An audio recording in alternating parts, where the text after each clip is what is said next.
आदाब, नमस्कार, अस्सलाम वालेकुम नाजरीन। पल पल न्यूज़ के न्यूज़ रूम से मैं हूं आपके साथ नदीम अकरम। इजराइल के प्रधानमंत्री नफ्ताली बेनेट का हाल जो है वो खिसियानी बिल्ली जैसा हो गया है, जो खंबा नोचती हुई नजर आ रही है और ये बताने की कोशिश कर रहे हैं कि देखिए, जो ईरान में अब राष्ट्रपति चुन के आए हैं वो देश के लिए ही नहीं पूरी दुनिया के लिए खतरा है। बिल्कुल ठीक उसी अंदाज में नफ्ताली बेनेट ढल चुके हैं जैसी हरकतें बेंजामिन नेतन्याहू किया करते थे, और बेंजामिन नेतन्याहू के नक्शे कदम पर चलते हुए तमाम तरीके का जहर जो है वो ईरान के लिए उगल रहे हैं। तो वहीं जो उनसे सवाल पूछ रहा है उनको ही कटघरे में ला करके खड़ा कर दे रहे हैं। तो वहीं आपको बता दें कि ईरान के नए राष्ट्रपति इब्राहिम रईसी के चुने जाने के बाद जो है दुनिया भर में हड़कंप मचा हुआ है। इजराइल का क्या कुछ कहना है उस पर नजर डालेंगे, और साथ ही साथ अमेरिका जो है वो परमाणु समझौते को लेकर के ईरान के साथ किस तरीके से डील कर रहा है इस रिपोर्ट पर नजर डालेंगे। और साथ ही साथ ईरान और 5 शक्तियों महाशक्ति देशों के बीच जो बैठक हुई है उस पर बात की जाएगी। पर सबसे पहले बात की जाए इजराइल के प्रधानमंत्री के उस बयान की जिसमें वो ईरान के नए राष्ट्रपति इब्राहिम रईसी के खिलाफ जहर उगल रहे हैं। ईरान में राष्ट्रपति इब्राहिम रईसी की जीत को इजराइल पचा नहीं पा रहा है, और जब धमकियों का दौर शुरू हो गया है तो इजराइल के नए प्रधानमंत्री नफ्ताली बेनेट ने ईरान के साथ परमाणु समझौते पर बातचीत कर रहे अमेरिका और अन्य देशों को चेतावनी दी है। बेनेट ने कहा है कि यह विश्व शक्तियों के लिए जाग जाने का अंतिम मौका है। उन्होंने कहा कि ईरान के supreme leader ayatollah Ali Khamenei पर आश्रित रईसी देश में क्रूर जल्लाद का शासन स्थापित करेंगे। बेनेट ने टीवी पर कैबिनेट की मीटिंग में कहा कि रईसी का चुनाव मैं कहूंगा कि दुनिया भर की ताकतों के लिए परमाणु समझौते की तरफ फिर से जाने से पहले जाग जाने का अंतिम मौका है, साथ ही ये जानने का कि वे किसके साथ बातचीत कर रहे हैं। इजरायली पीएम ने कहा कि क्रूर जल्लाद के शासन को व्यापक विनाश के हथियार हासिल करने की अनुमति कभी नहीं देनी चाहिए। उन्होंने कहा कि इजराइल की इस बारे में स्थिति नहीं बदलेगी। तो जिन्हें क्रूर और जल्लाद कह करके सम्मानित कर रहे हैं इजराइल के प्रधानमंत्री, उनसे एक सवाल जो सोशल मीडिया पर लोग पूछ रहे हैं, जिनके हाथ फिलिस्तीनियों के खून से रंगे हुए हैं, फिलिस्तीनियों के खून से सने हुए हैं बेंजामिन नेतन्याहू के, तब आप उनके साथ कंधे से कंधा मिला करके खड़े हुए थे। जब आपको प्रधानमंत्री बनना था तब आपने बेंजामिन नेतन्याहू का साथ छोड़ा, और दुनिया ने इजराइल के प्रधानमंत्री यानी कि आपका वो क्रूर और जल्लाद चेहरा फिलिस्तीनियों के लिए देखा जो आप उनके ऊपर बरपा रहे थे।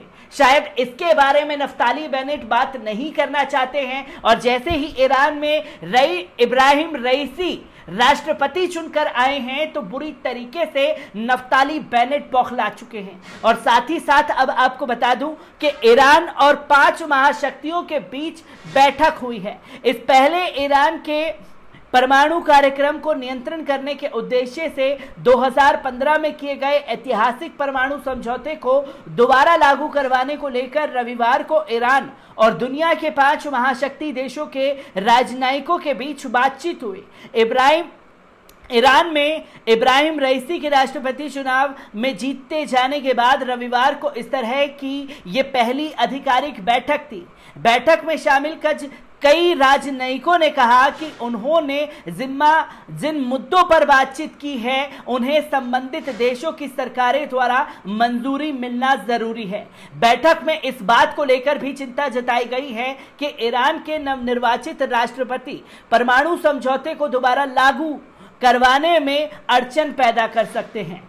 चीन, जर्मनी, फ्रांस, रूस, ब्रिटेन और ईरान के वरिष्ठ राजनयिकों ने ऑस्ट्रिया की राजधानी वियना में एक होटल में छठे दौर की बातचीत के तहत अंतिम बैठक की। इस बैठक की अध्यक्षता करने वाले यूरोपीय संघ के आधिकारिक एनरिक मोरा ने कहा कि हम एक समझौते के करीब पहुंच गए हैं, लेकिन अब तक उसे अंतिम रूप नहीं दिया गया है। हमने समझौते के कई तकनीक पहलुओं पर सार्थक चर्चा की है। समझौते के तकनीकी पहलुओं से जुड़े हुए दस्तावेज पहले से अधिक स्पष्ट हुए हैं। इसके कारण हमें यह पता चल सका है कि समझौते में बाधा बन रही राजनीतिक समस्याएं क्या हैं। हालांकि ईरान परमाणु समझौते को दोबारा लागू करने के लिए योजना करीब करीब तैयार कर ली गई है, तो वहीं इसको लेकर के अब तक कोई अंतिम निर्णय नहीं लिया गया है। ईरान के उप विदेश मंत्री सईद अब्बास अरगची ने रविवार को कहा कि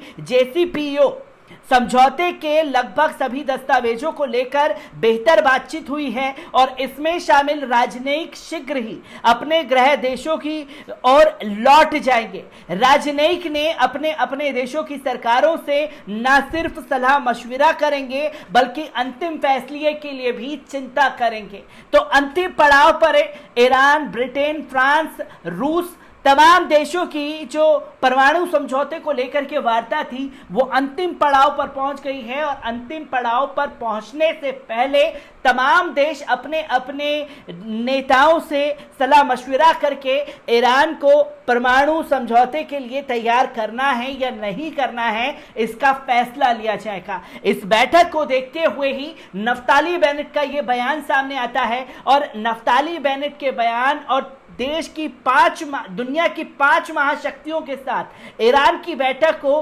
बाइडेन सरकार किस तरीके से देखती है, इसके बारे में भी जान लेना चाहिए। वियना में होने वाली वार्ता में अमेरिका शामिल नहीं हुआ क्योंकि 2018 में अमेरिका के तत्कालीन राष्ट्रपति डोनाल्ड ट्रंप ने ऐतिहासिक परमाणु समझौते से अमेरिका को बाहर करने और ईरान पर कड़े प्रतिबंध लगाने की घोषणा की थी। अमेरिका के मौजूद राष्ट्रपति जो बाइडेन ने हालांकि कुछ शर्तों के साथ परमाणु समझौते में दोबारा शामिल होने की इच्छा जाहिर की है।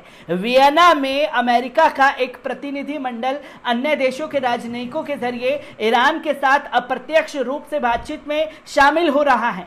ईरान के न्यायपालिका प्रमुख इब्राहिम रईसी की राष्ट्रपति चुनाव जीते जाने के बाद रविवार को हुई इस तरह की यह पहली मुलाकात थी। रईसी के सत्ता में आने से ईरान का वर्चस्व बढ़ जाएगा क्योंकि उन्हें देश के सर्वोच्च धार्मिक नेता आयतुल्ला अली खमेनी का काफी नजदीकी माना जाता है। रईसी ईरान के पहले ऐसे राष्ट्रपति होंगे जिन पर अमेरिका 1988 में बड़े पैमाने पर लोगों को फांसी देने के कार्य में शामिल होने का आरोप लगा करके प्रतिबंध लगा चुका है। ईरान तेजी से यूरेनियम संवर्धन के कार्य में जुटा हुआ है, हालांकि हथियार बनाने से वे अभी दूर है। पिछले वर्षों ईरान के शीर्ष परमाणु वैज्ञानिक की हत्या के बाद इजराइल और अमेरिका के साथ उसके संबंध बेहद तनावपूर्ण रहे थे।